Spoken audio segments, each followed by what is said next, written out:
Muito grato por continuar aí desse lado, neste Dia da Mulher Cabo-Verdiana, 27 de março. Recebo agora para uma conversa em estúdio a doutora Graça Sanches.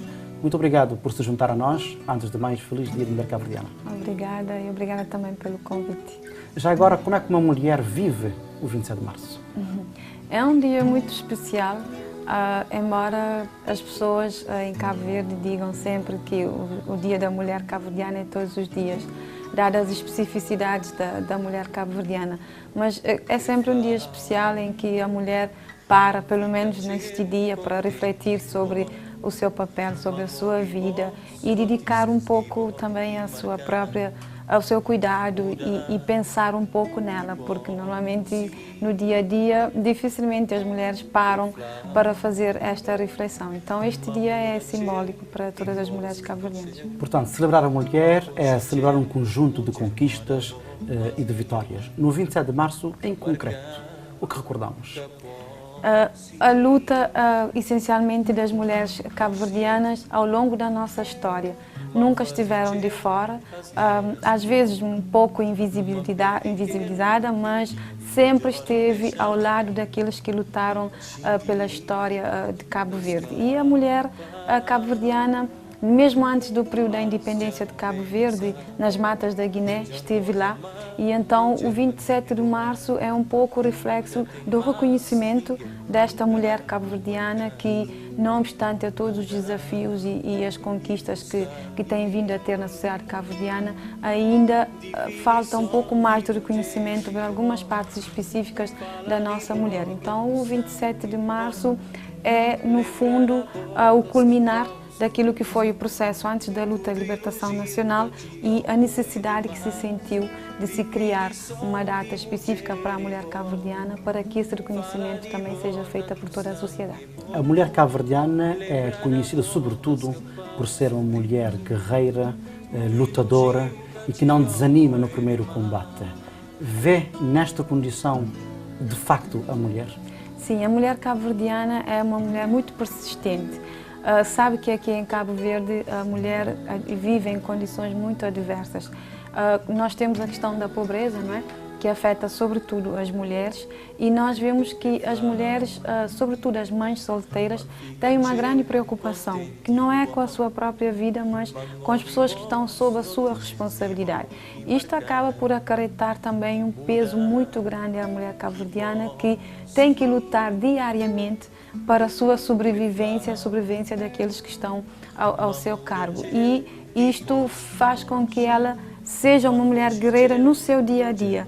E isto tem se tornado visível pelos resultados que nós temos tido em termos sociais aqui em Cabo Verde, no que diz respeito a classes sociais diversas que conseguem aceder a determinadas situações, nomeadamente o ensino, que é um exemplo claro no nosso caso da massificação do ensino, mesmo tendo este nível de pobreza que nós temos. As mulheres que estão chefes de família neste momento fazem de tudo para que os seus filhos tenham acesso à educação. A mulher é mãe, é esposa, é professora, é enfermeira, é médica, é psicóloga, é tudo que quisermos. Olhando para a mulher cabo-verdiana dos nossos tempos, creio que todas as suas reivindicações estarão a ser conseguidas ou nem por isso? Eu acho que ainda não. Eu sou a primeira a reconhecer que o percurso da mulher cabo-verdiana é coroada de êxitos, mas também sou a primeira a reconhecer que este êxito não pode descurar dos desafios que nós temos neste momento. Eu falo sobretudo a nível da participação em esferas de decisão. É uma reivindicação da mulher cabo-verdiana e estas esferas de decisão ainda têm pouca participação da mulher. Não há um equilíbrio na tomada de decisão em determinados cargos no nosso país, porque o que eu costumo defender é que as pessoas têm que estar lá para defender os seus interesses. Eu não estou a dizer que os homens não defendem os interesses das mulheres porque não querem, mas é muitas vezes porque não sabem, muitas vezes porque não vivem os desafios da mulher no seu dia a dia, é sobretudo porque nós não os educamos para conhecerem os desafios da mulher. Repara que nós em Cabo Verde, a nossa educação, ela é diferenciada para meninos e meninas. E então, a partir do momento que nós não educamos os nossos meninos para fazerem por exemplo, as mesmas tarefas que as meninas, isto, sobretudo, vai refletir um pouco na sua vida. Daí que é preciso que, neste desafio muito grande, a mulher esteja representada nessas esferas para se ter o equilíbrio na tomada de decisões. Há neste momento uma disputa, digamos assim, para no horizonte 2030, ou seja, daqui a 13 anos, ter equidade 50-50 em termos de género. Sim. Acredita com franqueza neste horizonte de tempo para em Cabo Verde, no caso concreto, atingirmos esta meta que as Nações Unidas sugerem? A minha opinião muito pessoal, para quem conhece muito bem a realidade cabo-verdiana e a vida da mulher no dia a dia, os desafios que elas enfrentam, eu digo que, sinceramente, se não tomarmos medidas mais eficazes, não vamos chegar aí. Veja, por exemplo, que em termos de participação política da mulher no Parlamento e nas câmaras municipais, nós temos tido uma evolução, mas essa evolução tem sido muito lenta. Eu não estou... Sim, é um aumento de percentagem de 2, de 3, e no caso das câmaras municipais regredimos no tempo em relação à participação das mulheres. O que estamos a falar neste momento é de uma medida que seja temporária, mas que ajude a encontrar este equilíbrio, porque se formos caminhar por este ritmo normal, é só daqui a 20, 40, 50 anos que atingiremos a paridade. Então, se Cabo Verde já assumiu o compromisso do planeta 50-50, tem que tomar medidas, ainda que transitórias, para se poder efetivar. Porque em termos de participação política, não vamos chegar lá sem uma medida transitória, não é? É preciso apelar para a paridade, porque aqui em Cabo Verde nós temos diversidade de fatores que estão a condicionar a participação da mulher. Então, uma das formas de combater é ter medidas transitórias positivas, não é? Para que esta participação seja efetivada. Mas para termos equidade, há que haver alguma campanha especial para que a mulher possa sair do seu aconchego e vir, por exemplo, à política? Nota-se que na política diz que é uma guerra de machos, sim, porque muitas vezes a mulher, por ser mais reservada, abstém de sim vir, por exemplo, a estes campos. Sim, eu tenho estudado muito esta questão da participação política da mulher. O que eu digo é que nós temos diversidade de fatores. Há, por um lado, uma falta de oportunidade que se verifica em relação para os mesmos cargos, as mesmas oportunidades.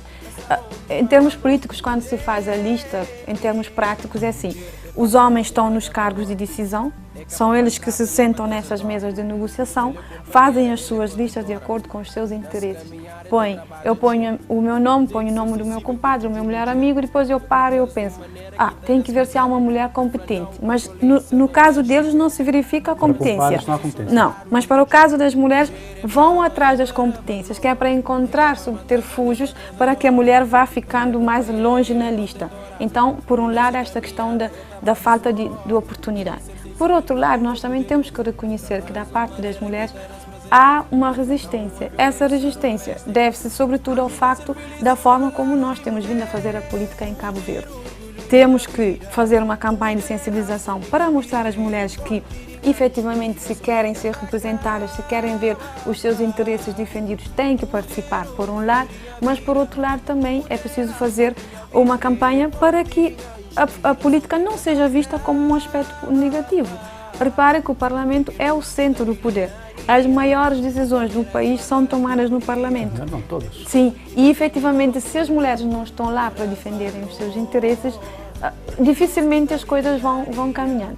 Por um lado, tem que se tomar essas medidas legais, ainda que provisórias, e por outro lado, há um trabalho a se fazer com as mulheres para que incentivem a sua própria participação e verem nesta participação como um ato de cidadania e de desenvolvimento do seu próprio país. Mas a mulher não tem que estar necessariamente só na política. Exatamente. Até porque a política é uma opção. Sim, sim. Mas poderá estar em outras esferas de decisão, no governo. Eu tenho um slogan que eu digo, por o fato de eu ter sido deputada, eu não luto para que todas as mulheres sejam deputadas. A minha luta é para que aquelas que efetivamente queiram ser, tenham as mesmas igualdades de oportunidades. Porque efetivamente existem inúmeras esferas de participação. Eu dou sempre o exemplo das assembleias municipais, que são lugares onde as pessoas, os cidadãos, podem assistir, proporem as suas ideias e conhecerem o que o município tem para o seu país ou para a sua localidade. O que muitas vezes as pessoas não sabem destes direitos que eles têm e dessas formas de participação. Uma outra forma também tem a ver com as associações comunitárias, mas aí é preciso também que as pessoas reconheçam o que gostam de fazer e reconheçam que ao participar também estão a participar no desenvolvimento da sua comunidade. Não obstante as esferas das ONGs, existem muitas outras formas. Para mim, para a mulher cabo-verdiana, o maior desafio e o maior contributo que podemos dar é a educação. Porque a partir do momento que nós educarmos os nossos filhos pela igualdade de género, estamos a mudar uma geração. Porque eu educo o meu filho desta forma. O meu filho, quando vai construir a sua família, vai ter o mesmo tipo de comportamento. Serve de exemplo. Eu não estou a dizer que 100% pode acontecer, mas é o que tem vindo a acontecer. Nós, mães, chegamos a casa, temos as nossas meninas em casa a fazer os seus trabalhos domésticos e depois, no mundo isolado, e depois disto vai fazer o seu estudo. O rapaz continua na rua. E neste momento temos dados perigosíssimos. A maior taxa de abandono escolar está nos rapazes. A maior taxa de reprovação está nos rapazes. Onde estão esses rapazes? Estão na rua. Estão em grupos. Eles tornam-se muito mais unidos entre eles, entre os rapazes. E depois vêm as mulheres me dizerem: eu não sei por que há uma elevada taxa de reprovação nos rapazes. Eu não sei por que quando uma mulher vai candidatar a determinados cargos não tem o apoio da outra mulher. Mas eu eduquei a minha filha para estar sozinha. Ela está habituada a estar dentro de casa a fazer o seu trabalho. Os rapazes estão na rua, jogam juntos, veem televisão, fazem muitas coisas juntos. Isto acaba por moldar o seu próprio comportamento. E há a questão das tarefas domésticas. Os rapazes chegam a casa, têm comida à mesa, têm roupa lavada. Ok, tudo bem, é uma opção de educação. Quando ele tem a sua casa e estamos a transportar um contexto completamente diferente dos pais, que é um contexto contemporâneo, em que ele está a viver com uma pessoa que está a trabalhar. A sua mulher chega a casa tarde, cansada, atrasa com o jantar, temos a questão da VBG, violência doméstica. Depois as pessoas vêm nos dizer que não sabem por que a sociedade está tão violenta. São coisas que têm a ver com a nossa própria educação. Para mim, o maior contributo que a mulher pode dar é na educação. E se não educarmos esta geração, vamos continuar a ter gerações e mais gerações com este mesmo comportamento. É uma questão de mentalidade, demora muito tempo e é preciso que se faça com cuidado. O que devemos fazer, na verdade, para pôr cobro às situações de VBG na família? Sim, primeiro passa sobretudo por uma questão cultural, porque, por um lado, ainda há muitos homens que consideram que esta superioridade que eles têm, nomeadamente psicológica e financeira, os dá o direito de cometerem a violência. E, por outro lado, nós temos mulheres que aceitam e que acham que é normal, porque em determinadas situações consideram que é normal. Aqueles que não acham que a situação é normal, muitas vezes por uma questão de perder a sua independência econômica, porque a mulher cabo-verdiana é fruto de uma sociedade escravocrata. Temos que analisar isto com cuidado. A mulher sacrifica a sua vida para proteger aqueles que dependem de si, que muitas vezes são os seus filhos. Se eu não tenho nenhum rendimento para o meu filho, a minha preocupação deixa de ser a minha vida, passa a ser os meus filhos. E aí o que acontece? Muitas vezes denunciam, quando o marido é preso ou tem algum problema com a justiça, voltam para trás. Não, é o meu pão de cada dia. Então, nós precisamos empoderar as mulheres. O empoderamento tem que ser feito a vários níveis, não é? A nível econômico, mas também a nível social e a nível da própria autoestima da mulher, que precisa ser trabalhada. E também, por outro lado, é educar os nossos meninos nas escolas, para que isto não venha a ter reflexo na sua vida. Se a mulher tivesse independência financeira, seria, podemos dizer assim, uma situação de controlar a VBG? É um meio caminho andado. Não se pode associar diretamente esta questão com a VBG, mas ela tem uma influência muito grande, porque a VBG é um crime que afeta a todos e todas, e de diferentes níveis, de diferentes estratos sociais. Até porque a VBG também tem o rosto masculino. Sim, nós tem vindo a aumentar o número de denúncias por parte dos homens, mas aí também há um outro problema cultural e mental, de que as pessoas não ajudam. Ficam a fazer críticas e essas pessoas até riem, fecham em si mesmo. Nós temos situações de próprios polícias que começam a gozar com as pessoas que vão fazer a queixa pelo fato de serem homens. Mas eu acho que as mulheres, aquelas que têm a dependência econômica, estão em situações mais frágeis. Vou lhe fazer uma pergunta um bocado ingrata nesta condição, quando se fala do empoderamento das mulheres. Começo primeiro pelas autárquicas, depois as legislativas. Tivemos várias candidatas mulheres à presidência das câmaras municipais e tivemos também legislativas uma mulher candidata a primeira-ministra. Nenhuma, nem nas autárquicas nem legislativas, conseguiram resultados satisfatórios para a sua eleição. Quererá dizer que a própria sociedade cabo-verdiana não confia de todo na capacidade das mulheres para liderar? Sim, em parte. Porque, por exemplo, para quem faz política ativa sabe que em determinados meios as pessoas ainda não veem a liderança da mulher. Porque o poder em Cabo Verde foi sempre ocupado por homens. É uma questão que vem recorrentemente, culturalmente na nossa história. Por outro lado, também eu penso que aqui há um aspecto positivo que deve ser realçado, que é um contributo que a mulher está à sociedade cabo-verdiana. São mulheres e homens que estavam a disputar em iguais circunstâncias e iguais oportunidades. Não houve, em termos legais, impedimentos para a participação da mulher. Isto já é um grande ganho e podem continuar e podem sempre participar. Agora, esta questão tem que ser trabalhada a nível dos partidos. Os partidos têm que fazer o seu trabalho de casa, que é falar com as mulheres para que percebam que é importante que também experimentemos uma nova liderança com posições diferentes. Porque muitas vezes o que dizem as próprias mulheres é que a nossa sociedade é muito machista, isto pode não ser bem aceito pelas pessoas e isto vai retraindo mulheres da própria participação política.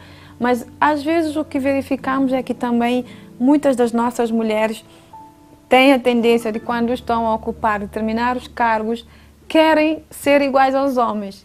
Perdem aquela ternura, aquela feminilidade, que é uma característica essencial da mulher. A mulher tem que saber equilibrar esta característica que é só dela com a sua própria liderança, para que também as mulheres não sintam muita diferença em relação aos papéis. E outra coisa também é, quando essas mulheres estão nesses cargos, tem que fazer com que elas sejam um exemplo para as pessoas, para que as pessoas também se sintam motivadas a estarem aí e a darem um termo de confiança para elas. No seu caso, só uma curiosidade minha, nossa, esteve na política ativa, foi parlamentar, não continuou por opção própria, ou por desafios da vida, ou por limitações de ordem familiar? Muitos motivos. Eu entrei muito cedo para a vida política, desde 2007, através da organização da juventude do meu partido, e também estive nas eleições municipais e depois fui ao Parlamento. Foi um desafio muito grande. Mas repare que na altura em que se ia fazer a transição nestas eleições, era um período muito difícil para um partido que já estava há 3 anos no poder. E aí, 3 mandatos no poder. E aí a questão da feitura das listas tem as suas dinâmicas próprias. E muitas vezes essas dinâmicas também não são conhecidas pela própria sociedade. Os partidos têm as suas regras, têm as suas opções e têm as suas prioridades. E nem sempre a juventude e a própria questão do género é uma prioridade. E quando se tenta fazer o equilíbrio entre a participação da mulher, a juventude e as pessoas com mais experiência, então a feitura das listas torna-se uma coisa muito complicada. Os homens depois acabam por deixar à margem as mulheres. Sim, os próprios homens, e às vezes também depende muito do objetivo que cada um tinha. Eu naquela altura, achei que já tinha aproveitado bem a minha oportunidade no Parlamento, não fiz questão de entrar em disputas para estar lá, porque eu sempre encarei isto como uma coisa transitória, e é assim que tem que ser feito. Nós temos que entender que a nossa participação não pode cingir apenas a vida no Parlamento. Eu saí do Parlamento, mas continuo a ter a minha vida social como ativista muito intensa. Então, nós temos que perceber que o nosso contributo é válido, seja onde nós estivermos. Já agora estaria disponível, dentro da sua ideologia política, por exemplo, daqui a um horizonte temporal X, voltar ao combate político para ser também uma voz e uma presença que ajudasse aqui a moldar esta própria sociedade? Depende do contexto. E eu sou uma pessoa eu sou uma pessoa muito otimista, eu tenho muitos sonhos para o meu país e graças a Deus tenho tido a oportunidade de experienciar e de dar o meu contributo para esses sonhos para o meu país. Se for a vontade do povo, se for entendimento de que eu posso ser útil numa outra esfera, eu estou sempre disponível. Mas, independentemente do lugar, independentemente do cargo, eu acredito que cada um de nós temos muito para dar ao nosso país e o nosso potencial está muito abaixo. E eu acredito que o dia em que for aproveitado bem o potencial dos nossos recursos humanos, estaremos a construir um país mais equilibrado, estaremos a diminuir as assimetrias regionais, que é uma coisa que me preocupa bastante. O acesso à informação é muito limitado em algumas zonas, em alguns territórios do nosso país. Eu acho que temos que saber aproveitar o melhor que nós temos, que são os nossos recursos. Antes de concluir, que mensagem gostaria de deixar às mulheres cabo-verdianas? Sempre a repetir que, independentemente de onde nós estamos, no mercado, na Assembleia, no governo, nas instituições públicas e privadas, aquilo que nós fazemos no nosso dia a dia já é um contributo muito grande para o nosso país. E a mulher cabo-verdiana tem sabido valorizar isso, tem sabido dar o seu contributo lá onde está para os eventos do seu país. O que falta é empoderar disso e acreditar mais no seu potencial e dizer às mulheres cabo-verdianas que o país precisa de todos nós e que não podem ficar de fora, que a nossa participação ela é tão importante quanto a participação do homem. Muito obrigado. Flores para si neste dia muito especial. Obrigada pelo convite.